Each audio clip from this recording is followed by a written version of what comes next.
মুত্তাকি আর পরহেজগার হবে, আল্লাহ পাক বলেন তাদের জিন্দেগির সব গুনাহ খাতা আমি আল্লাহ পাক মাফ করে দিয়া দিব। আল্লাহ পাক কেন মাফ করবেন? কেন মাফ করবেন? কারণ হলো আল্লাহ পাক বলেন ইন্নাল্লাহা ইউহিব্বুল মুত্তাকিন।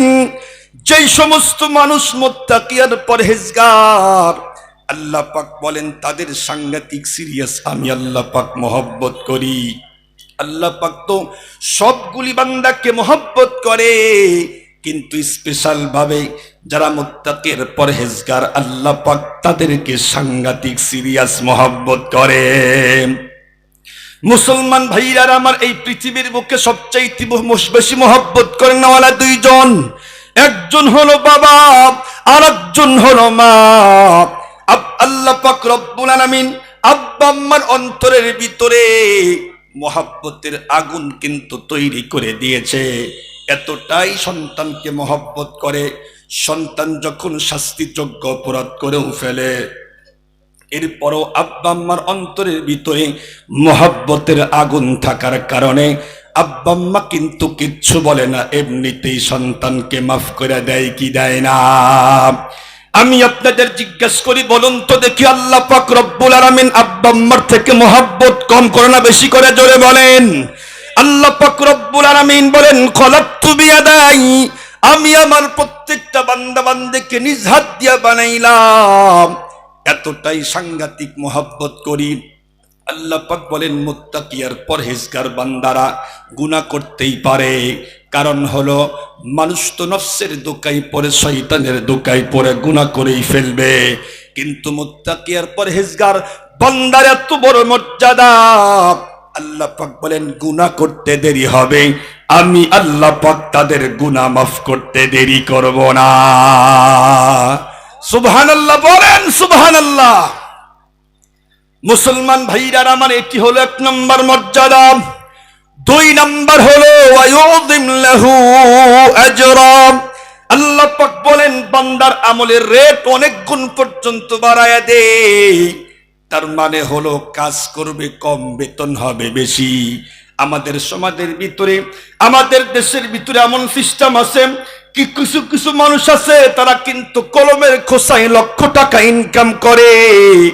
আবার দেখবেন কিছু মানুষ আছে অনেক পরিশ্রম করে, বেতন কিন্তু অনেক কম।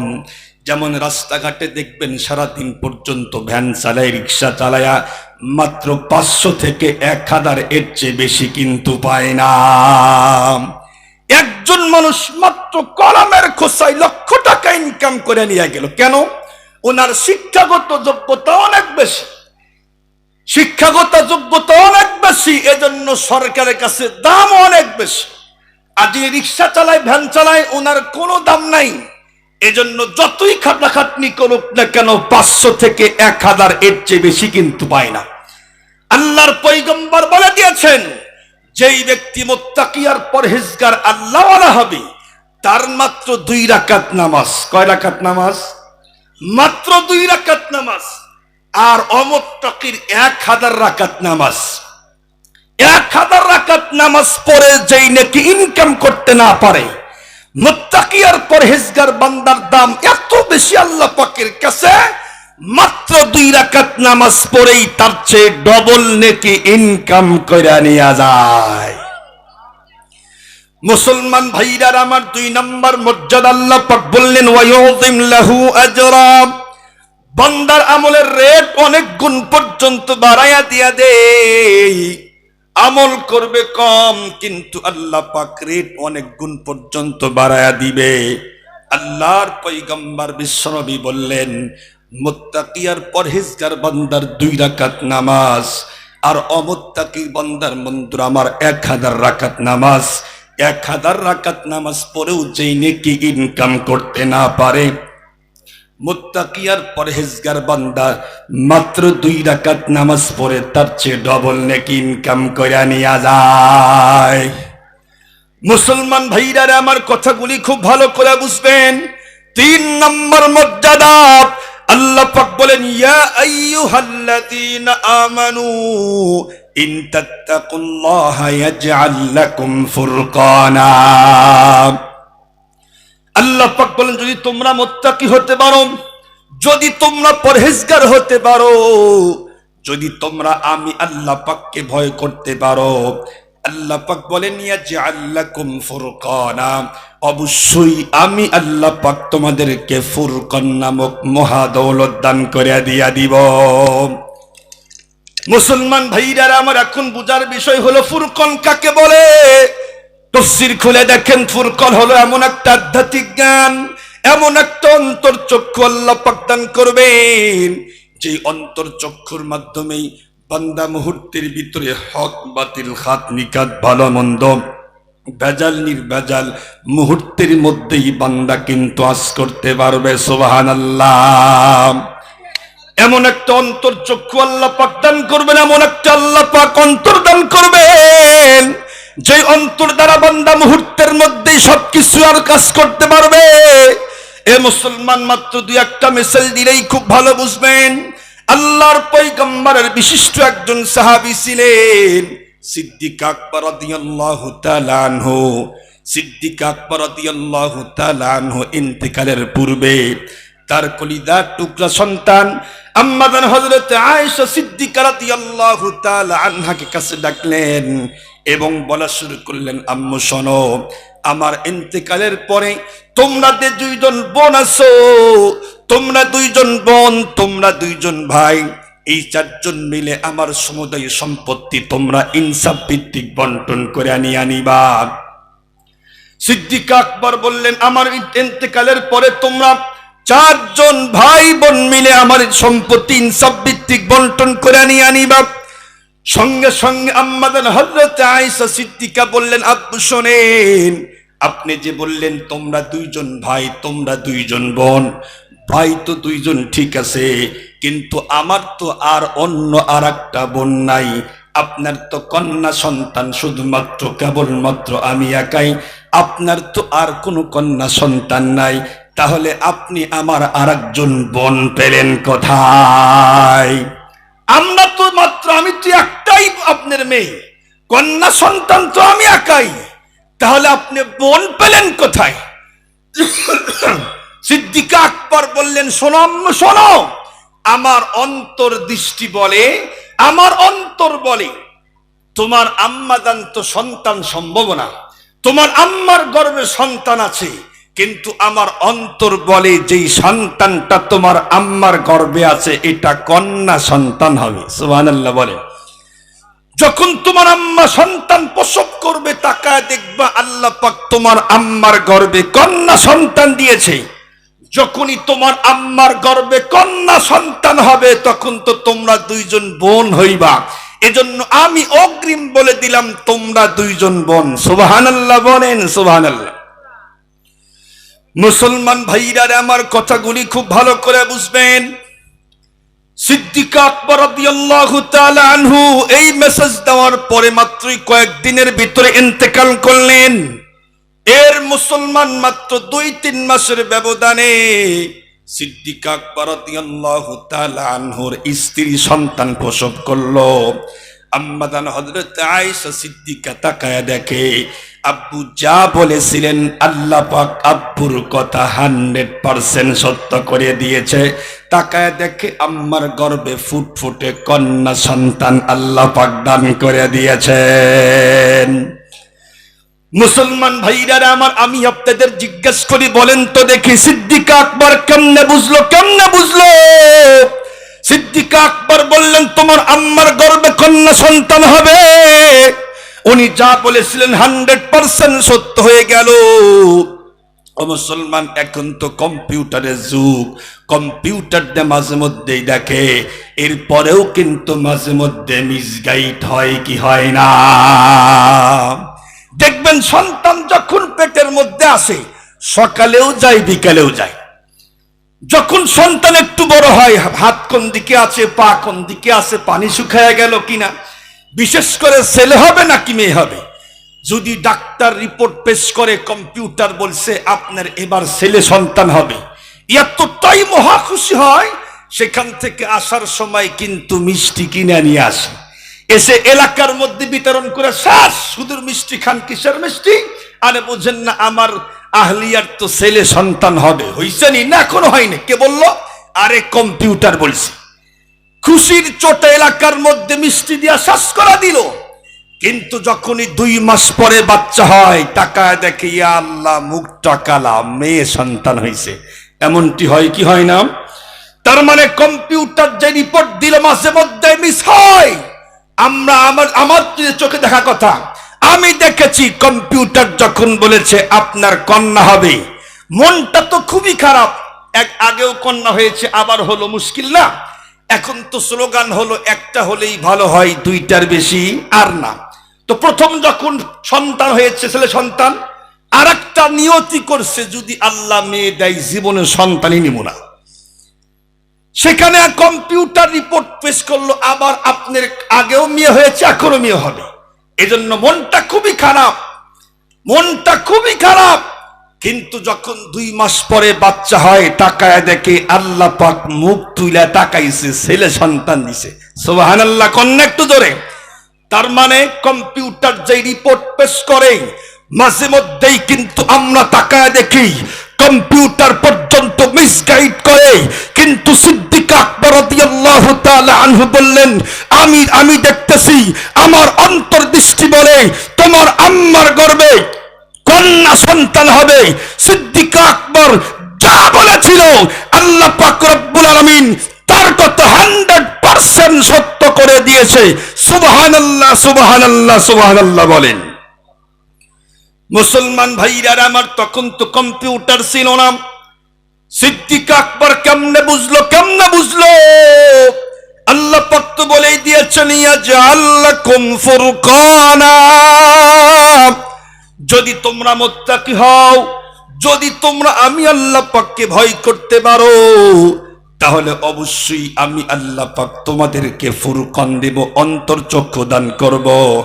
যেই অন্তর্চক্ষুর মাধ্যমেই তোমরা মুহূর্তের মধ্যেই সবকিছু ইয়াস করতে পারবে। সুবহানাল্লাহ। এখন প্রশ্ন, হুজুর তারা তো সাহাবায়ে কেরাম ছিলেন, এজন্য মনে হয় বুঝতে পেরেছেন, আমরা মনে হয় পারবো না, তাই নাকি? না, আল্লাহ পাক বলেছেন যে মুত্তাকি হবে তাকেই এই জ্ঞান দান করব। আর একটা ছোট্ট মিসাল পেশ করি, সেটি হলো, আপনারা শুনেছেন হযরতে জুনায়েদ বাগদাদী রাহমাতুল্লাহি আলাইহি একজন বিশাল বড় আল্লাহর ওলি ছিলেন। এই জুনায়েদ বাগদাদী একদিন মসজিদের বারান্দায় বসে আছেন। এই মুহূর্তেই এক আগন্তুক যুবক এসে সালাম করে বলল, ওগো আল্লাহর ওলি, আমি আপনার কাছ থেকে একটা হাদিসের মর্ম জানতে চাই, তথ্য জানতে চাই, ব্যাখ্যা জানতে চাই। হযরত জুনায়েদ বাগদাদী তাকায় দেখেন, যেই লোকটা আসছে তার সামনে, উনার মাথার মধ্যে বিশাল বড় পাগড়ি পেছানো, মুখের মধ্যে লম্বা দাড়ি, দেহের মধ্যে লম্বা জুব্বা পরা। এত একজন ভালো মানুষ আল্লাহর ওলি আসতে তার সামনে। এই যুবকটি এসেই বলল, ওগো আল্লাহর ওলি, আমি আপনার কাছ থেকে একটা হাদিসের মর্ম জানতে চাই। জুনায়েদ বাগদাদী বলল, বলো দেখি তোমার কি হাদিস, কোন হাদিস তুমি একটু বলো। সঙ্গে সঙ্গে এই যুবক বলা শুরু করলো, ইত্তাকু ফিরাসাতাল মুমিন ফাইন্নাহু ইয়ানজুরু বিনুরিল্লাহ। ইত্তাকু ফিরাসাতাল মুমিন, তোমরা মুমিনের অন্তর্দৃষ্টিকে ভয় করো, তোমরা মুমিনের অন্তর্চক্ষুকে ভয় করো। কেন কেন কেন? কারণ মুমিন তো নিজের চোখ দিয়ে দেখে না, মুমিন ডাইরেক্ট আল্লাহ পাকের নূর দ্বারা দেখতে থাকে। সুবহানাল্লাহ। হযরত জুনায়েদ বাগদাদী রাহমাতুল্লাহি আলাইহি এই হাদিসখানা একবার তেলাওয়াত করলেন, পাঠ করলেন। পাঠ করার সঙ্গে সঙ্গে এই যুবকের দিকে ঘুইরা তাকালেন, তাকায়াই বলা শুরু করলেন, এই খ্রিস্টানের বাচ্চা খ্রিস্টান, আল্লাহু আকবার, জোরে বলেন আল্লাহু আকবার। এই যুবকের দিকে তাকায়াই বললেন, এই খ্রিস্টানের বাচ্চা খ্রিস্টান। যখন এই লোকটাকে খ্রিস্টান বলা হলো, সঙ্গে সঙ্গে লোকটার মুখের ভিতরে মালিন্যতার ছাপ। এই লোকটা ঘেমে গেল। বলে কি? মাথার ভিতরে লম্বা পাগড়ি, মুখের মধ্যে লম্বা দাড়ি, এরপরে দেহের ভিতরে লম্বা জুব্বা পরা। আমাকে দেখে পৃথিবীর কোন সায়েন্টিস্টের বাবা কেন, পৃথিবীর কোন কম্পিউটার আজ করতেই পারবে না আমি যে খ্রিস্টান, পৃথিবীর কোন মানুষ কখনোই বুঝতেই পারবে না। কিন্তু এই লোকটা বুঝলো কেমনে আমি খ্রিস্টান। সুবহানাল্লাহ। আমি যা খ্রিস্টান বোধার কোন সিস্টেমই নেই। আছে সিস্টেম, মাথার মধ্যে লম্বা পাগড়ি, মুখের মধ্যে লম্বা দাড়ি, দেহের ভিতরে লম্বা জুব্বা পরা। পৃথিবীর কোন মানুষ কখনোই বুঝতেই পারবে না। কিন্তু হযরতে জুনায়েদ কেমনে বুঝলো? মুহতারাম হাজরিন, আমরা তো অনেক পীর সাহেবের কাছে মুরিদ হই, তাই না? আমরা যদি দেখি লম্বা দাড়ি লম্বা পাগড়ি দেখাই মুরিদ হই। একটু পরীক্ষা করে নিয়েন তো, একটু পরীক্ষা করে নিয়েন আসলে এই লোকটা ভালো মুত্তাকি আর পরহেজগার নাকি অন্য কিছু। আমাদের দেশের ভিতরে ভণ্ড পীরের আবির্ভাব কিন্তু অনেক হয়েছে। ভণ্ড পীরদের এলাকা সয়লাভ হয়ে গেছে। আমরা ভণ্ড পীরের কাছে মুরিদ হই কেন? এরা আজগবি কিছু কেরামতি দেখায়। আজগবি বুঝেন কিছু? আজগবি কিছু কেরামতি দেখায়, দেখায় মুরিদদেরকে ভক্ত বানায় রাখে।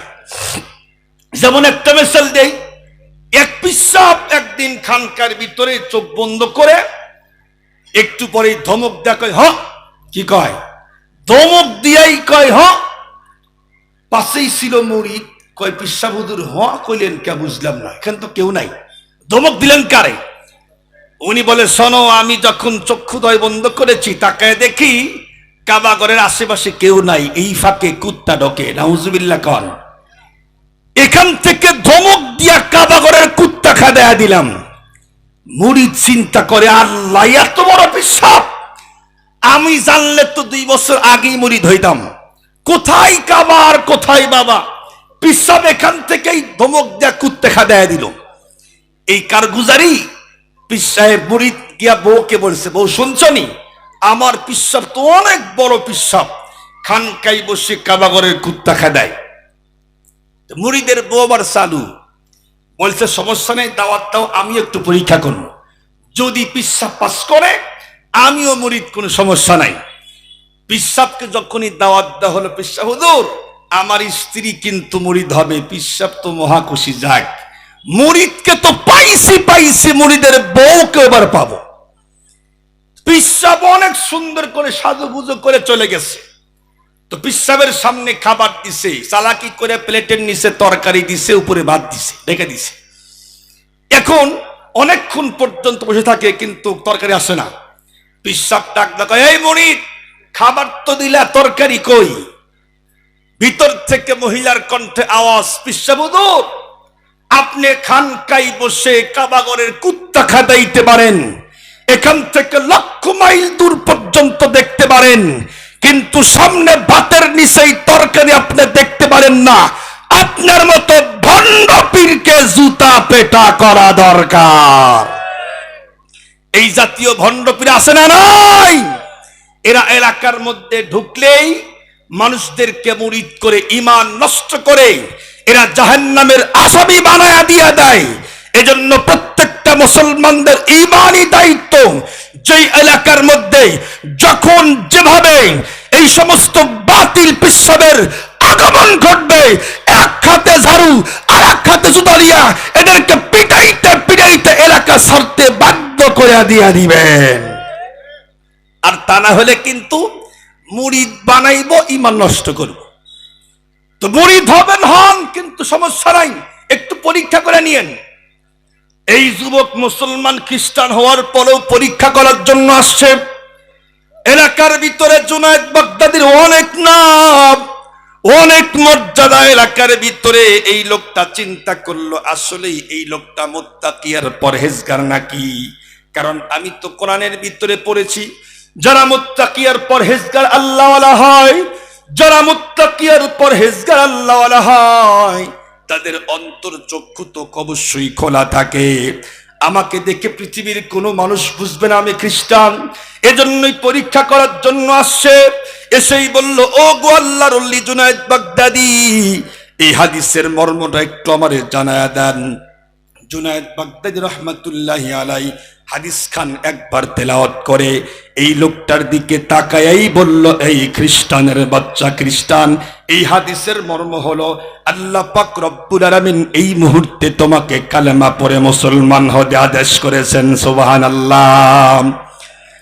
মুসলমান ভাইরা আমার সঙ্গে সঙ্গে এই যুবকটি বলল, হুজুর শোনেন, আমি আপনাকে পরীক্ষা করার জন্য আসছি না, আমার পরীক্ষা হয়ে গেছে, আপনি গোল্ডেন প্লাস পেয়েছেন, সুতরাং আমি আর দেরি করতে চাই না, এই মুহূর্তে আমাকে কালেমা পড়ায়া মুসলমান বানায়া দিয়া দেন। জুনায়েদ বাগদাদী রহমতুল্লাহ আলাইহি, ওনার চক্ষু খোলা ছিল। আল্লাহ পাক তো বলেই দিয়েছেন, যদি তোমরা মুত্তাকি আর পরহেজগার হও, আল্লাহ পাক তোমাদেরকে অন্তর চক্ষু দিবে, ফুরকান দান করবে। আল্লাহ পাক আমাদের সকলকে মুত্তাকি আর পরহেজগার হওয়ার তৌফিক দান করে। আমিন কর, আমিন কর সকলেই। আসসালামু আলাইকুম ওয়া রাহমাতুল্লাহি ওয়া বারাকাতুহু।